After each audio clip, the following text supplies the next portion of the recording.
ఒకటి ఫోటో ఫ్రేమ్కి అందంగా ఉంటుందని, రెండోది మహిళలు యాక్టివ్గా ఉన్నారు అన్నది.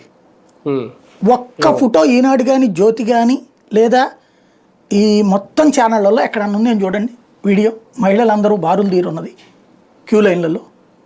ఒక్కటంటే ఒక్క చోట ఒక 10 మందో 15 మందో మాత్రమే మగవాళ్ళు బారులు తీరున్నారు. ఆ 15 మందిలో ఒక్కడు కనిపించలేదు పులివెందులోడు. అలా ఊరు పేర్లతో సహా కనిపించినాయి కదా, జమ్మలమడుగు, రాయచోటి, కమలాపురం, అక్కడ చివరికి దేవస్థానం బోర్డు సభ్యుడు, లేకపోతే కనుక వ్యవసాయ విభాగానికి సంబంధించి గవర్నమెంట్ ఇచ్చే నామినేటెడ్ పోర్టు సభ్యుడు, వాళ్ళ ఫోటోలతో సహా కనిపించినాయి కదా. అదంతా వాళ్ళందరూ పులివెందులోళ్ళు 30 ఏళ్ల తర్వాత క్యూ లైన్ వేశారంటే నమ్మదగ్గేటటువంటి విషయమేనా?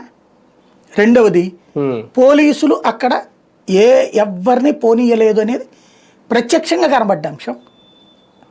ఇది ఎవరో కాదు కదా, వాళ్ళ పత్రికల్లోనే రాశారు కదా. పోనీ అవినాష్ రెడ్డిని అరెస్టులు, లేకపోతే ఇంకోటి మహిళలు అక్కడ మేము పోతాం ఓటేస్తామంటే ఆపేసింది స్పష్టంగా కనిపించిందా? ఊరి చివరిన జనాలు కర్రలతో నుంచుని ఉన్నటువంటిది అన్నీ కనిపించాక పోనీ క్యూ లైన్లలో ఏమైనా కనిపించారు అక్కడ?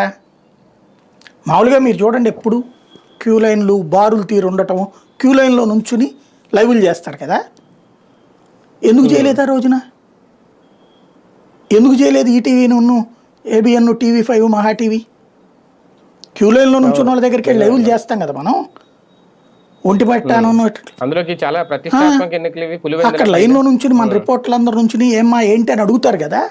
రెండవది, ఇదివరకు తిరుపతిలో ఇష్యూ